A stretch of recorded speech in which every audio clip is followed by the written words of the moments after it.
Mm, mm, mm, mm, mm, mm. Seeing all these wonderful faces. Mm, mm. I love we have old familiar. I was going to say old faces, but then you'd be insulted. Familiar faces and less familiar faces. Yeah, so wonderful. Hmm. Yeah, great. So welcome to our BCE. There's Terry. Um, for those of you who are new, we do these once a month. They're just an opportunity to sort of drop into the work that we offer, provide a little bit of nurturance for ourselves. And I just want to give you a little sort of logistics piece. So Karen and I worked really hard to create this great plan for the year. And then a certain person whose name we won't mention was elected to an office we won't talk about, that upended our entire world in a really not helpful way. And so we decided that we would change direction somewhat. Ironically, there is some grief in this whole series now, but the beauty of this work is you can mix and match a lot of things to rise to any occasion. And so I decided to kind of focus for the rest, hopefully for the rest of the year, on one of the core principles from ID, from integrative development, that feels particularly important right now. Okay, as you look around, you think, what in the heck am I supposed to do now? And how do I don't have enough fingers to plug all the holes in the dikes? And so I decided to kind of take this frame as a way for us to think about how we can help ourselves and how we can help others in this sort of time that we're in. Um, and so that's what we're going to do.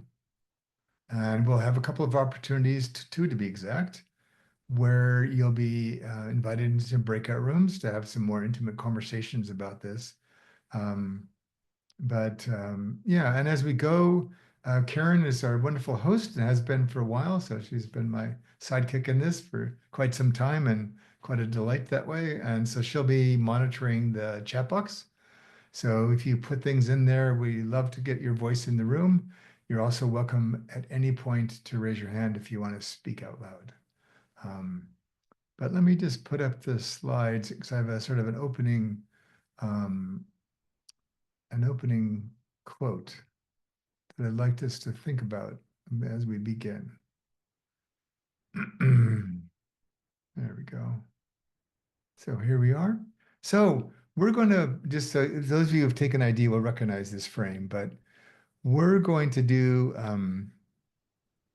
sessions that really focus on two things. Rather than acquiring, we're going to focus on releasing. And we're going to use the concept from integrative development called structured emergence. And you'll see what that means in a little bit. But in essence, it's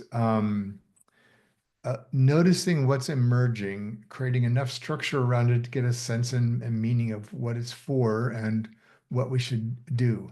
And so it moves away from, I've got to figure out everything. I've got to manage everything. I've got to hold on to everything to what if I was just more of in a releasing mode and said, what seems to be emerging and important right now? And what structure might I create around that so I can formulate a response or show up in a certain way or understand what it's trying to make available to me. And so I just felt like there's so much chaos and uncertainty around us that trying to, from our side out, trying to say, I'm going to make a plan about how I'm going to respond to all this and how I'm going to act and how I'm going to feel. And it's all so emergent and so chaotic that I don't think that's a very useful path. And so I decided that this notion of structured emergence um, was really the only way to go. And I'll just give you a teeny example, then I'll bring up the quote for you. So one of the images I had with all of the of what's emanating from the current White House and the current American administration was there's a lot of noise and chaos that's on purpose. And so I had this feeling like it's like littering my cognitive landscape. It's littering my oral, my, auditory landscape. And so I said, it just feels like it's littered. I said, so one of the practices I have every day, because I walk every day, is I pick up trash. Not a lot, not the whole walk, but just enough so that part of the world is a bit more beautiful for now. Why? Because it's just a reminder that I can choose to let these things feel like litter, or I can just say, in my own small way right now, I'm going to make this little part of the world a little bit prettier. And so it's again, there's some structure I can bring to this, the emergent awareness that I would like my environment to be more attractive and more respected. So I'm going to just relax a bit and bring a little bit of structure by creating um, it such that it is returned to its natural state. And so I want to just bring up one of my I call him a mentor. I never actually met him. I came close once, but never did. But as he was my most profound mentor in my first career through his books. And this is a long quote, but it comes from Thomas Merton, who was pretty significant in my early life. And I thought he had something to say that was pretty useful for this time and as a way to kind of segue into what I'd like us to practice. Okay. So I'll let you read this for yourself.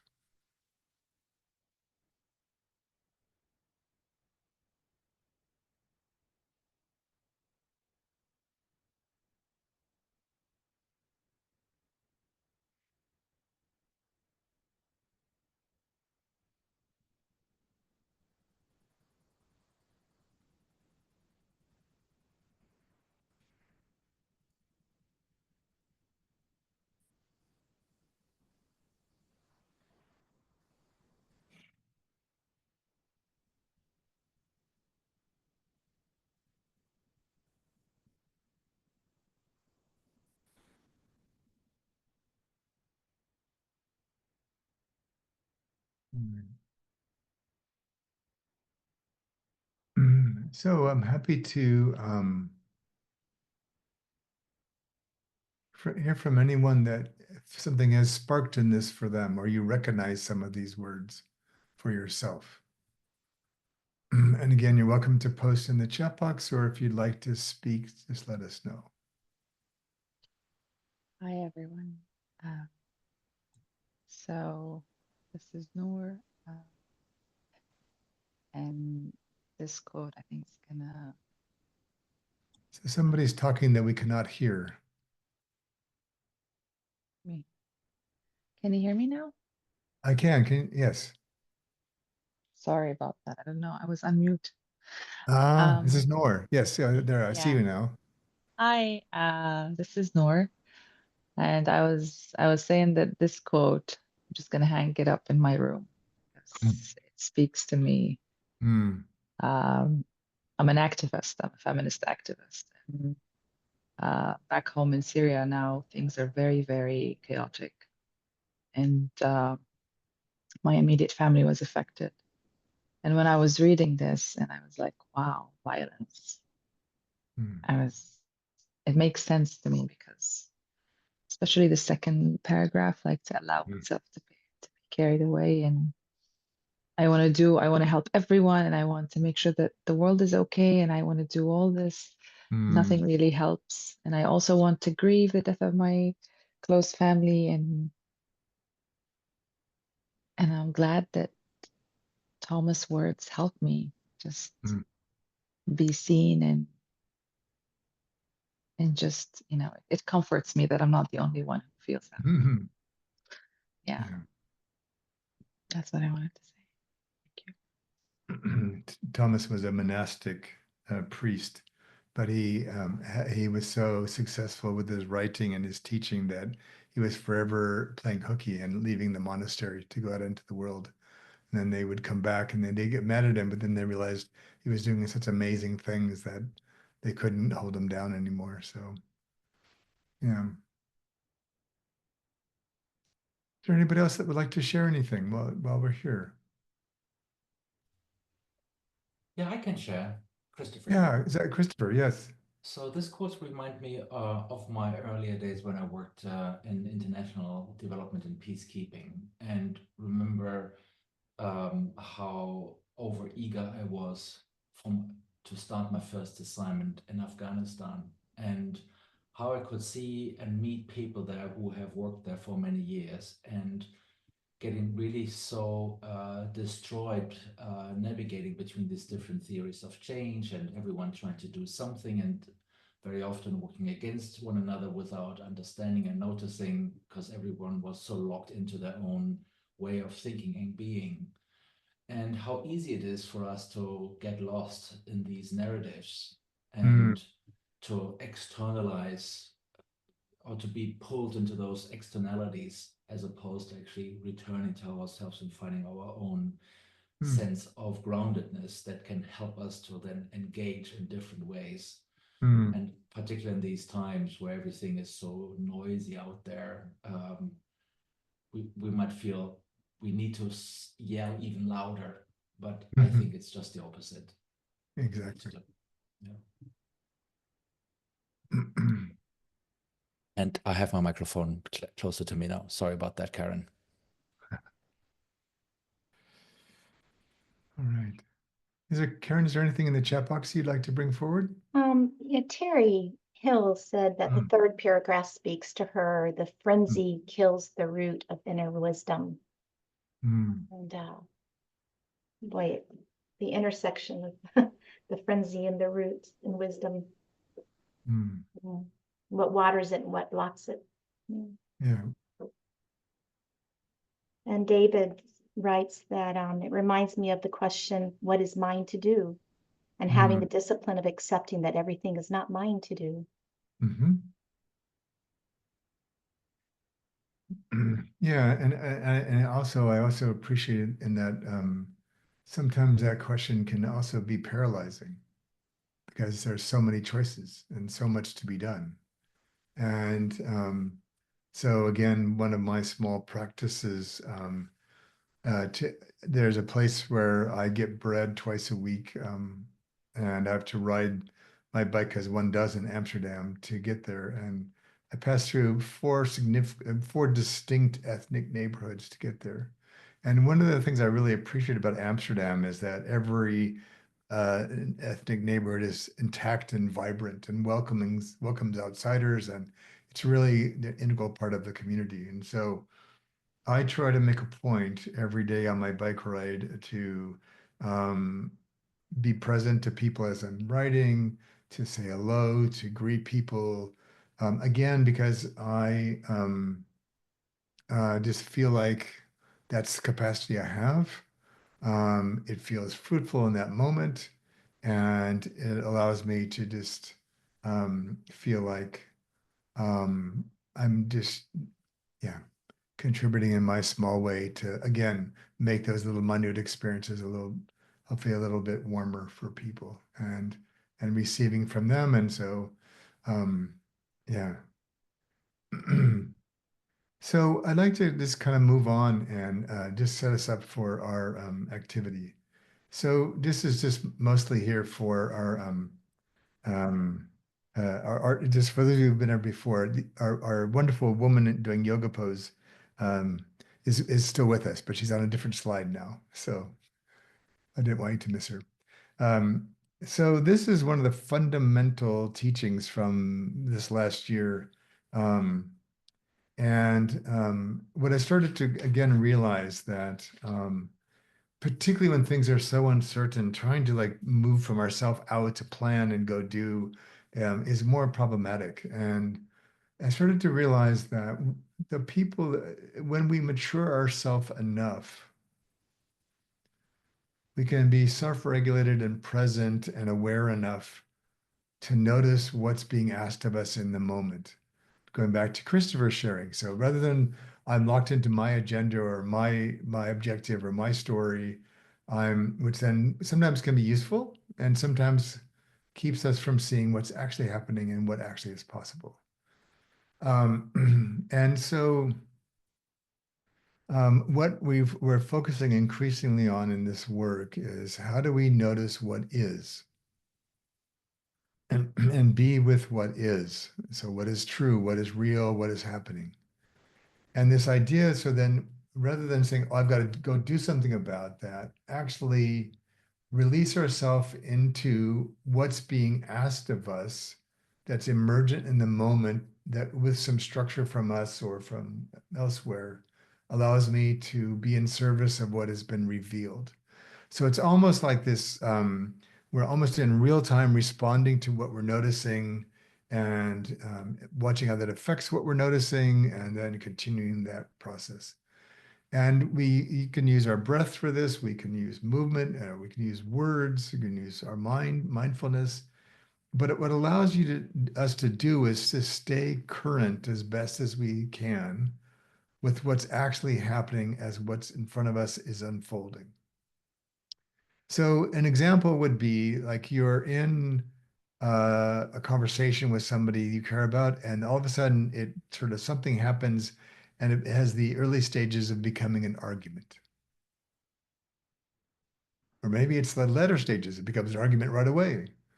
Um, and so part of it is like it's easy to get swept out to sea with that and go, off you go, right? So part of this moment is asking me to not to do that. What is true is that if we do this, we know where this is going to end up. But what if I let go of my attachment to go defend myself or go attack somebody or to go whatever I would feel reactive to want to do? Just say, what if I just let the moment be what it is? There is no blame, there's no fault, there's no cause. There's just the what isness of a moment of tension. And then say, if I were to release into that and not grip it, but as if I think I know what it is or what should happen, just let it be what it is, arises, what emerges from that I might create some structure for. So it might be a structure within myself to manage my energy or to manage my response or to be quiet or whatever I need to do. It might be creating some more safety for the conversation. It might be reframing what we're doing so it no longer needs to be an argument. But it starts with just being with what is, and then asking ourselves, what is the curriculum here? What am I being asked to develop or practice or do in this moment that would help me rise to this occasion? And the analogy we use in our class is that of an estuary. And estuaries operate through the forms of beautiful constraints. That's the land. The land exists, but the land changes form. And what is visible in the land and available in the land changes in form depending on the tides, the rainfall, the season, the migrations, and that's the water. And in a LinkedIn post I did this week, I talked a lot about when everything feels like it's flooding. Maybe one of our roles is to put out sandbags, to divert the water out to sea. There's no point in the water protesting or complaining, I don't want to be wet, if it's pouring rain or if the tide is up. And so the whole ecosystem has learned how to co-evolve with the seasons to allow various kinds of birds and fish and animals to move in and out of the ecosystem depending on the status of the land and the water. So structured emergence is our ability to flow with what's present in a way that's sustaining for what is part of that ecosystem. So particularly for anybody that's new to us, is there anything about what I just said that you'd like to know more about or ask about or share? And then otherwise I'll move us into our practice for today.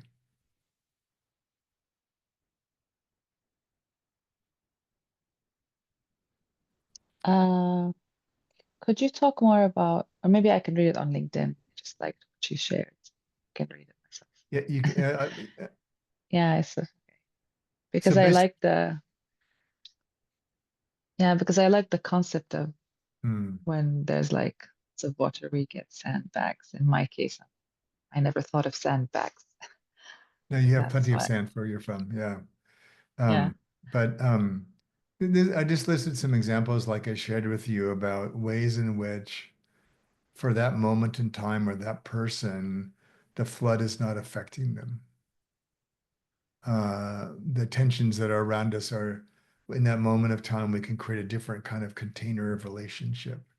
Um, we might fall into a habit with a certain person to be a certain way, and you think, oh, that's not really serving us anymore. And so we're going to put a sandbag around what was and say, for now, the flood's not going to go here. And while we kind of regroup or refresh or reframe, um, and I think there's going to be a lot of people affected, but there are a lot of people affected by all this. And so maybe we create little eddies where they can rest or be resourced, or maybe we say, there's just some things I can do to push back and create space where some of this chaos will not prevail. So that's what I was thinking. Ellen, and then we'll move back to Christopher, and then we'll move into practice. David, I think I understand what you're saying. That here's the difficulty for me. I understand about being present with this moment and being in service of whatever is revealed in that moment. Mm-hmm.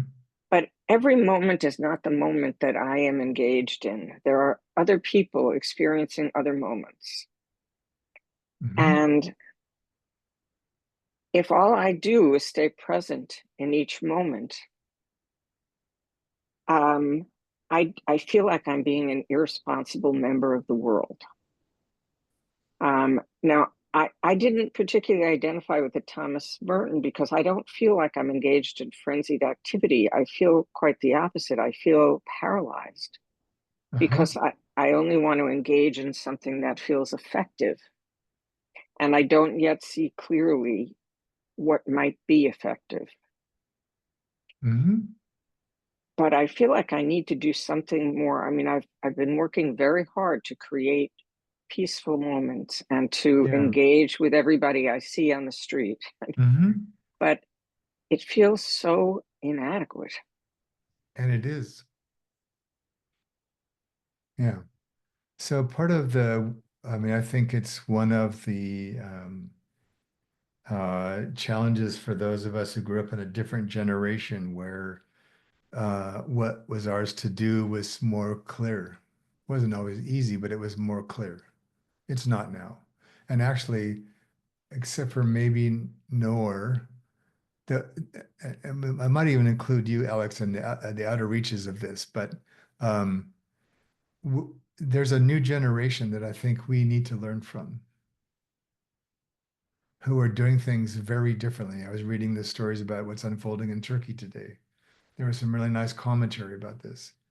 So paralysis and frenzy are actually, um, they feel opposite, but they're actually expressions of the same sort of story. I should be doing something, and I can't figure out what I'm supposed to be doing that's going to be effective. So one person freezes and the other person moves into frenzy, but they're both. So for me, part of what I've been experimenting with is the moment that we're in now offering us a different curriculum. So I look at, for example, without drifting too far into politics, I have found that the traditional forces of what we would think of as the left have been profoundly ineffective in the time that we're in. There are a few notable outliers, but and it says to me that there is an opportunity if we're in this moment, not on our own, not in our own bubble, that doesn't help. But our moment includes these other people's whose moments are present in ours. To say we're being asked for something else that we don't know what it is yet. And so I'm finding that as I'm leaning into more of these moments, I'm being drawn into things that some of which are surprising to me. So, and so if we wait to try to be effective, I think we'll be too late. Because we don't know what's going to take. Because most of us, unless we, except for maybe Noor, and I don't know enough of all of your backstories, but many of us have not been here before. So how could we know? And so for me, I want to lean, just pay close attention to the water. What is it doing? And what does that mean for me as land? And how do I want to build a relationship with this? Um, and um, yeah, and I feel like, particularly for those of us who are used to being in charge of things, I think there is certainly a place for that, but there's also a place for saying, I don't know, and leaning into that and what that might bring to us. So those are my thoughts for now. Thank you, David. Yeah. Christopher, is it okay if we move on? You all good? All right.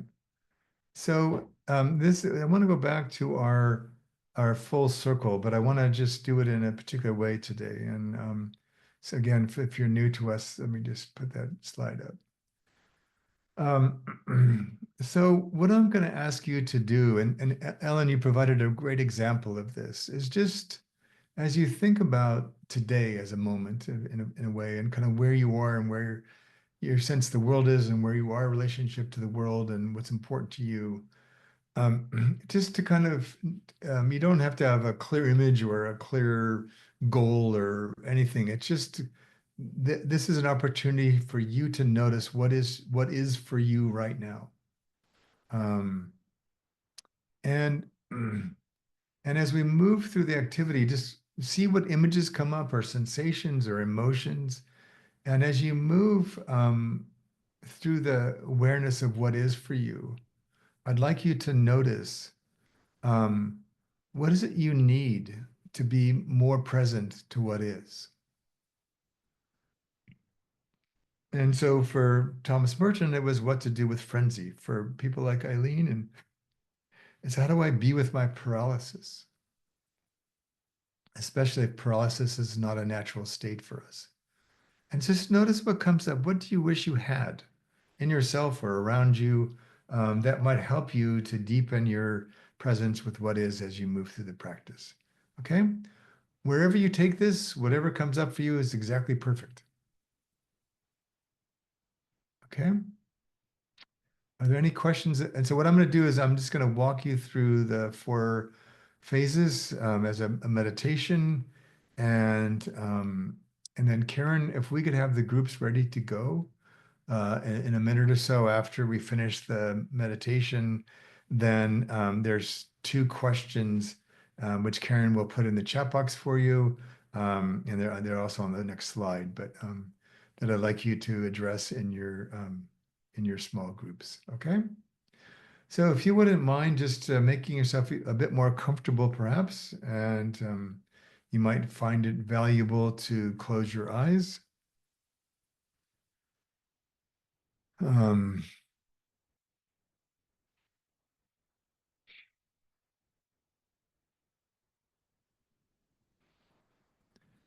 and just notice as your body settles into your chair or wherever you are, as you scan through your body, just notice if there's anything that's holding on or feels a bit tense, and see if you can send that part of yourself some love and some compassion. Your head should rest comfortably on your neck and your shoulders, just sitting there with equanimity. Again, if there's any tension, you might just stretch and find a way for it to find its natural center.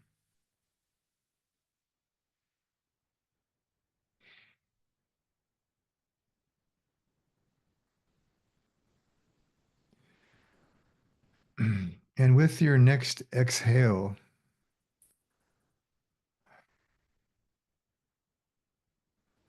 I'd like you to notice if any words or images or sensations or emotions comes up about what is for you right now.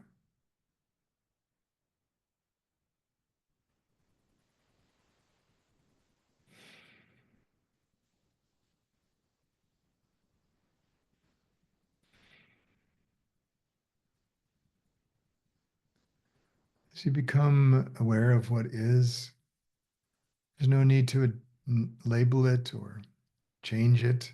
Just notice it.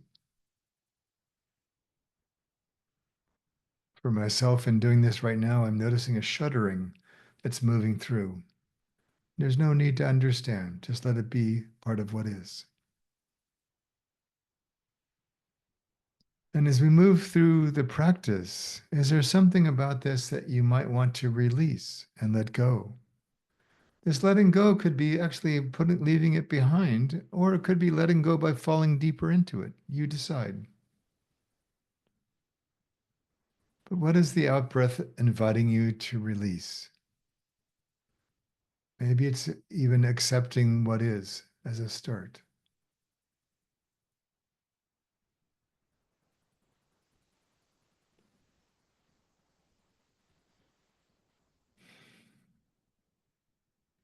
If you're noticing that the exhale is difficult, or it's hard to imagine letting go, perhaps this is the beginning of understanding what you need to be with what is.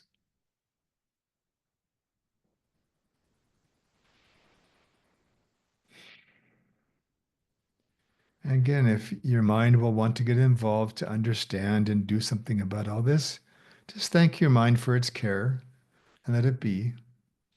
And just let it, whatever is emerging do what it's doing. And so, whatever is now truer or clearer for you, I'd like you to move to breathe with this. Imagine this awareness or insight or whatever has come up for you is a companion. It's now walking alongside of you.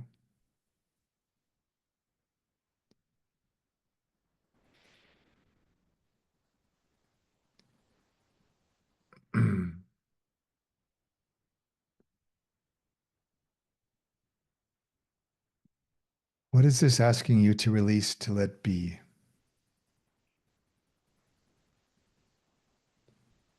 When I was doing this earlier today, a phrase came to me that led to tears out of nowhere.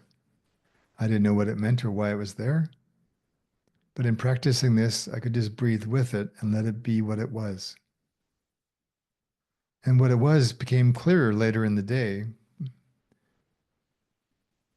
And I firmly believe that if I tried to make sense of it or do something about it, then it would be like pulling up a seedling. It wasn't ready yet. So just let whatever's coming up be there for you. And notice, is there anything I need to allow me to let this be?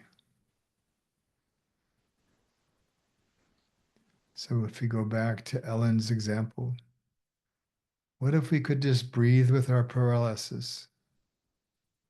That is our curriculum at the moment, if that's how you feel.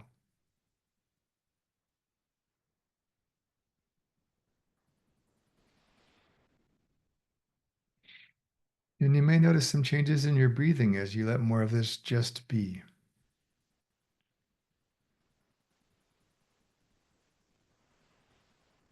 For me, I notice my belly is more relaxed now. Notice what's true for you.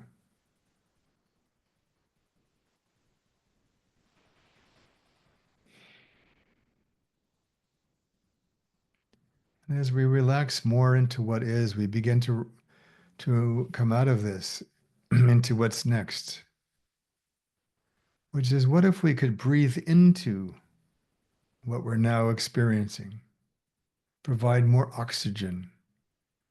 What are we being asked to let come into our consciousness or come to our awareness or into our heart that perhaps wasn't available to us before?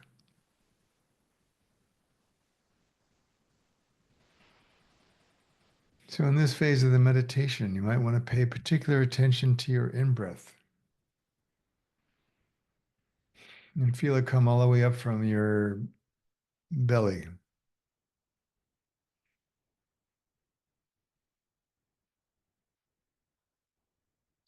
And see how the what isness of your life right now feels to you.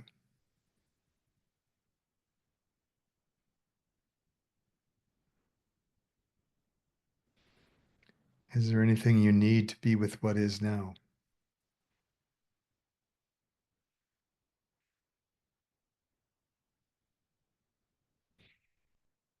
Is there anything you notice that's coming to you now that wasn't perhaps available to you before?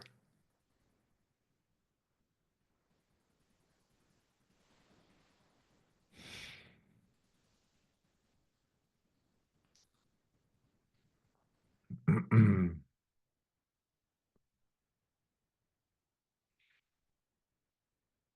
as we move up to the final of the phases,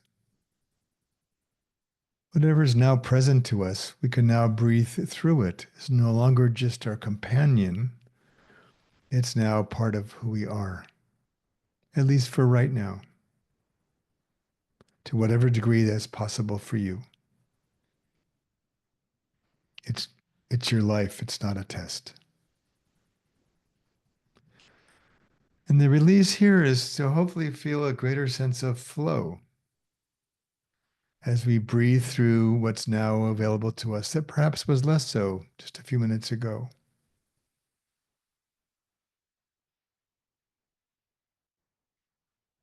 And from this place, how does what is seem to you now?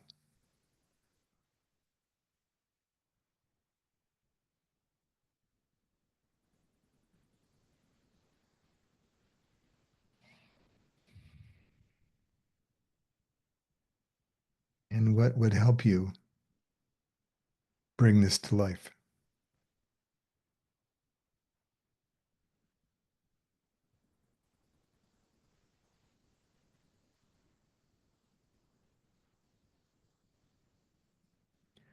When you're ready, I'd like to invite you to just open your eyes and come back to the room and just sit quietly for a minute or two.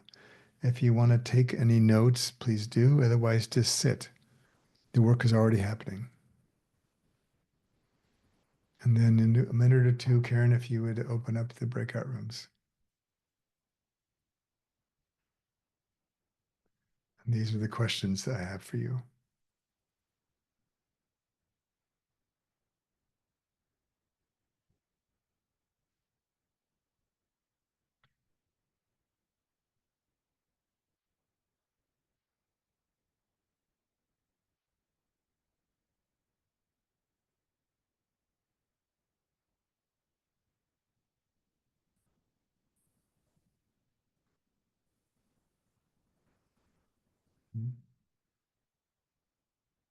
Mm-hmm. Everybody ready to go into a room? Go Yep. ahead and orient yourself towards that. There's one room that will have a group of 4, just so otherwise you're in groups of 3, and that's room 6. Okay. And we'll see, how many minutes did you want? I think we can do this for 20 minutes. Okay.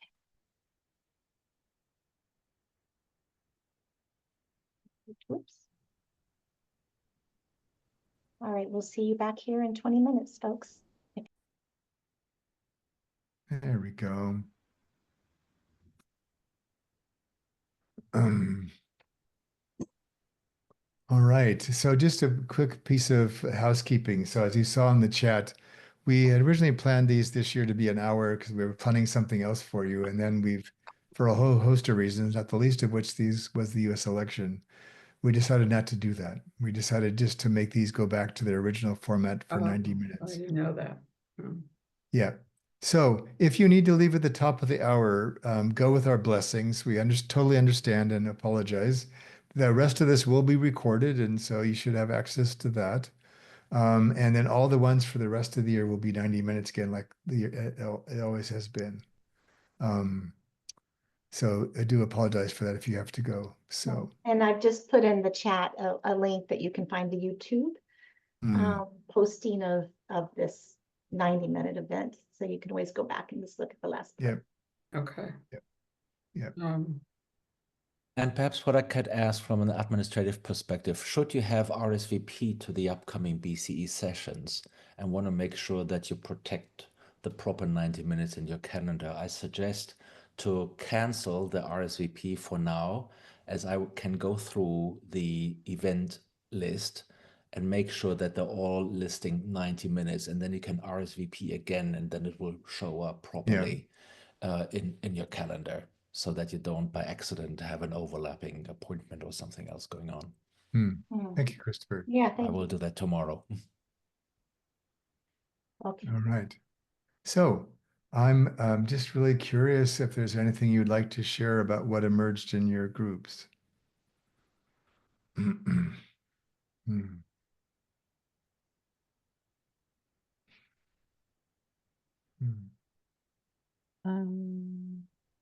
I can share. Um, we listen to each other talk, and what I learned from that space is there's courage in knowing when to stop fighting and just Hmm. rest. And Hmm. there's always grace as well. Um, and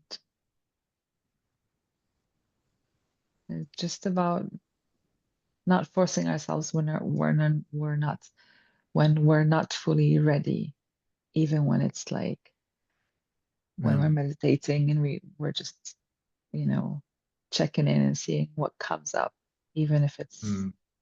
it feels too much, we just go with whatever is. Thank you. Thank you.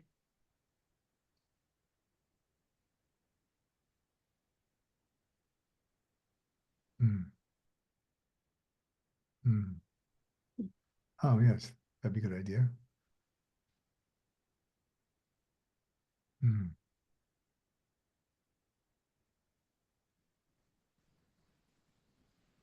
Hmm. Is there anyone else who'd like to share? Hmm.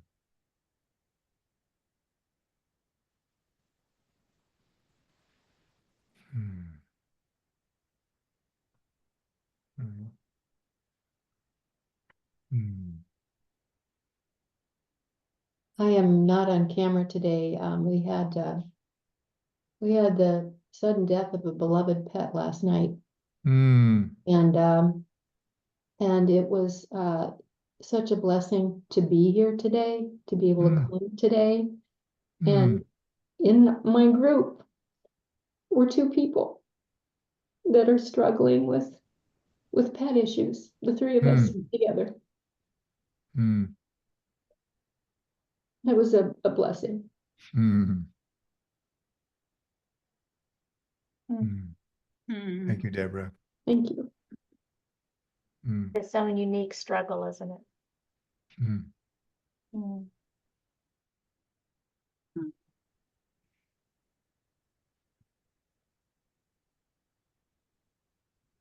Hmm. All right.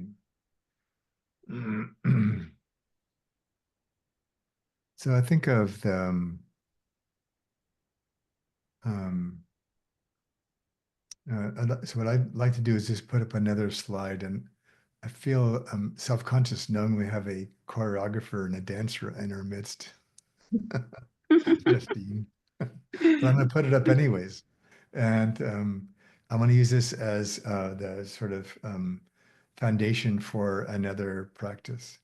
Um, and let me just get the slide up, and this is where our dancer comes back. Again, here we go.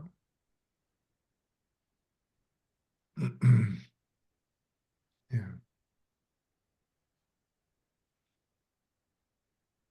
So I'll let you just read this for a minute.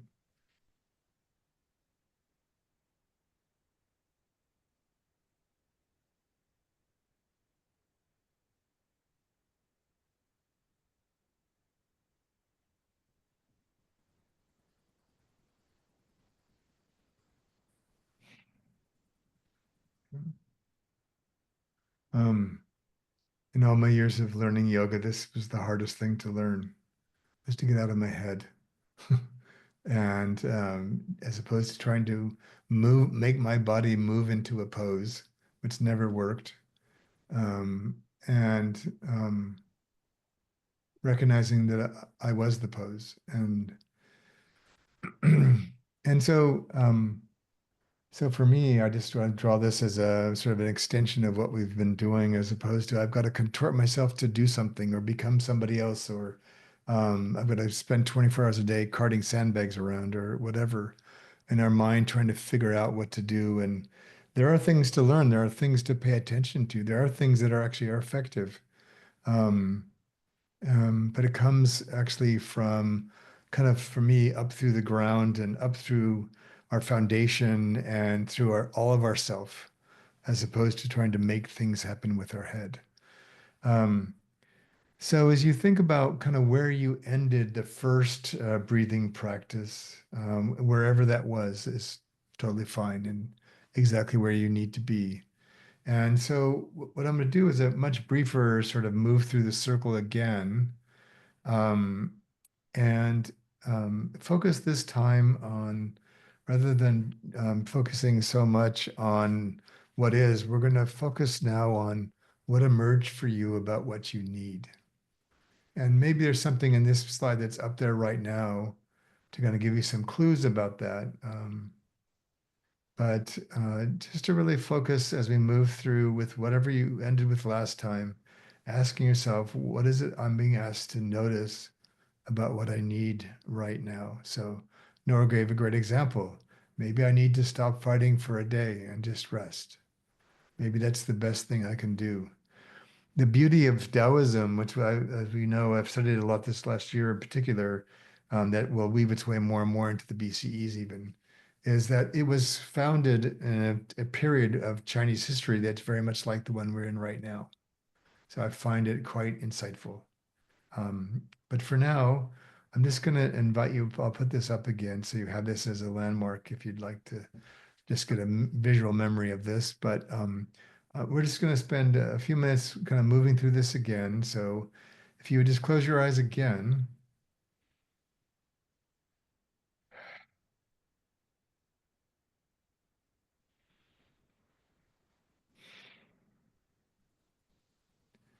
And really, I'd like to draw your attention to your exhale without any effort.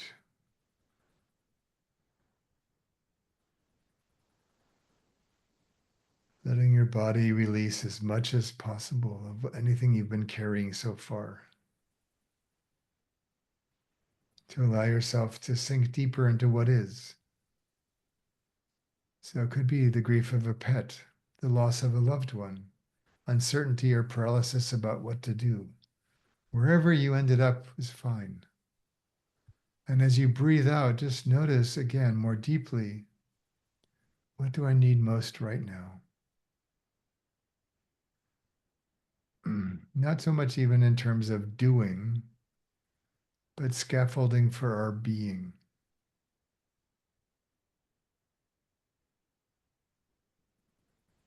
What do you need to let go of to make space for this? So maybe you say, I need to stretch myself and do something a bit more daring, to speak more truth. What would I need to be able to let go of? Perhaps that people have to like me. As you focus on what you need, what would help you step into whatever you've discovered about what is for you.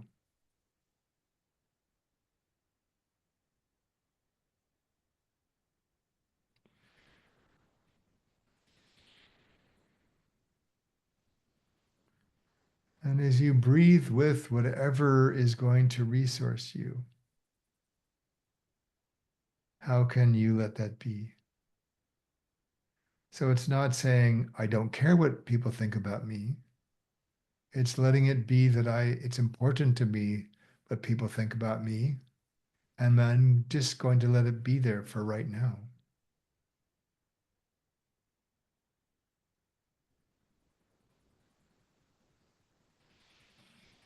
So breathe with what you need. If you had a wholehearted wish for yourself today, in the midst of the bigger unfolding, what would you need?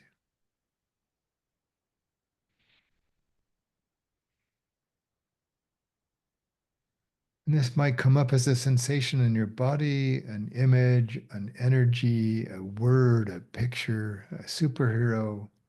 Whatever comes up for you, welcome it as a clue and let it be there.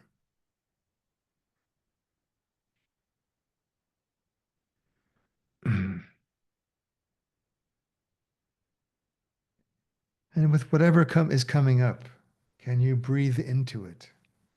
What would it be like if I made this part of myself, even for a few moments?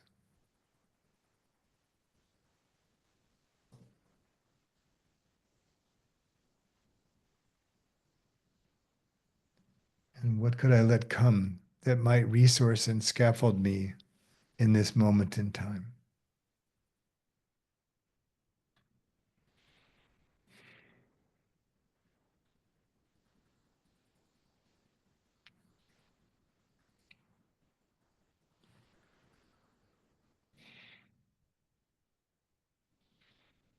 And perhaps you can feel some of this scaffolding around yourself. And if so, where? What does it feel like? What's it holding up for you? Hmm.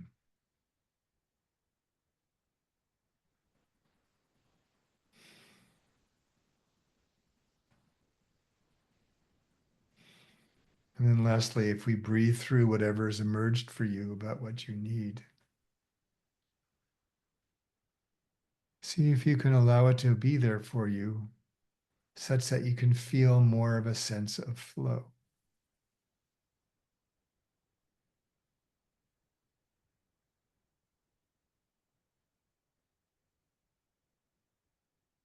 So, for example, those of you who are prone to be stuck in your head, maybe what you need is the world's best neck pillow that took all the strain out of your neck to hold up your heavy head. Or maybe it's a cushion for a heavy heart. Just again, notice as we finish this breathing practice, what becomes available to you to support you to be with what is for you right now. There's no effort necessary, no force. There's something you're breathing into presence for you. When you're ready, I'd like you to open your eyes and come back to the room. Again, we'll take a minute or so just to let you gather your thoughts. If you want to take some notes, please do. And then Karen, if we could set up groups of, let's just do groups of 2 for 10 minutes. And here's the questions I would like you to address if you so choose.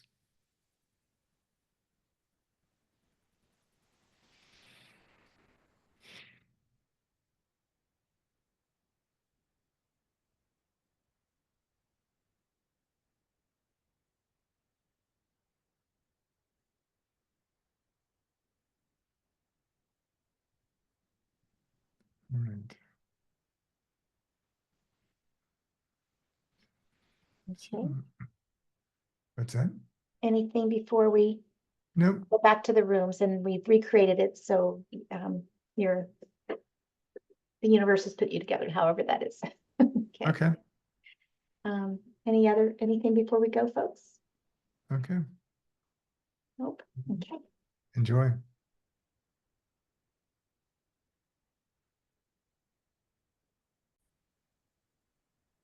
All right. The faithful few survived to the very end. Well done. Yeah, so we just have a few minutes, and I'm just really curious what you're noticing or sensing as we get ready to leave. Hmm. Hmm. Michelle, you look like you're ready to speak. Michelle's always ready. Oh, no, maybe we're just adjusting. Yeah, I can January. comment. Yeah, I can comment. I think with all the uncertainty, it really causes our minds to be very active. And what I got from the experience today is how complicated I've made, the moments because of the ongoing dialogue occurring in my mind, and how I have to let it be. And my answer to the second question was breathing. And letting go of my mind by breathing. Yeah. Thank you. Yeah. In our next session, there's a quote from I'm not remembering it now, but but in essence, it's, I think part of what comes with the breathing is what can't be taken away. Oh, And we can surrender our mind if we choose, but yeah. So, and if breathing helps us find ourselves again, then go for it. right, right. Yeah.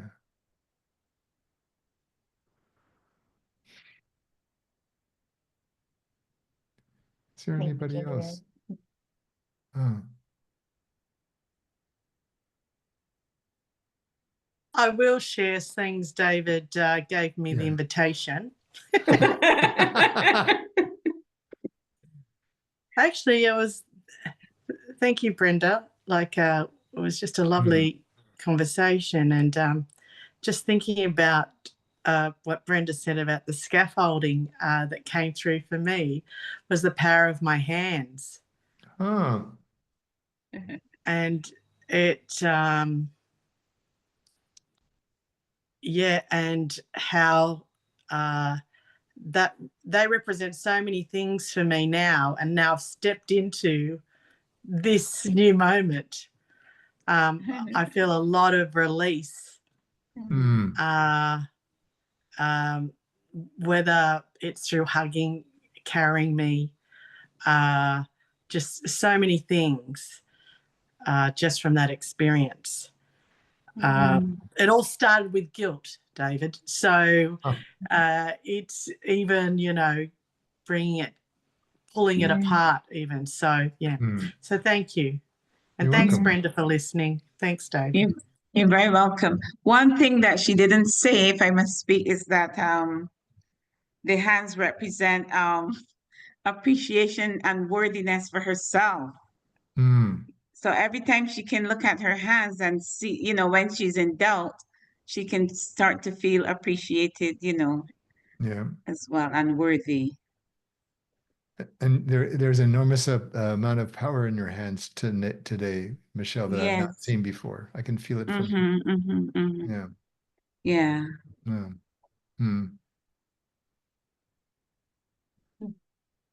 Ironically, that's why I thought you wanted to speak, because your hand was coming forward. So there you go. Maybe not so ironic. Yeah. It's, Oh, it's thanks, Laura. strange. I had something with my hands too today, and initially in the first part of this process, I was holding a thing like kind of a shadow in my hands, like cradling it. And in the second part of this exercise, I kind of reframed it and placed myself in these cradling hands as way of supporting myself going through what I was experiencing. And so it seems like today the hands have a particular kind of power. So I just want to appreciate what Michelle has shared and Brenda. Excellent. You're welcome. All right. Yeah, so thanks to everyone. Deborah, we hold you in the grieving of your pit. And yeah, and we will look forward to seeing you next month. If you know anybody that would like to join our narrative coaching program, we've got a couple of people here on the call that are joining us. We welcome some more people. We have the most diverse cohort we've ever had. And I'm just super excited. So for that to start. So be well, my friends, and we will see you again soon. Thank you, Take Karen. care.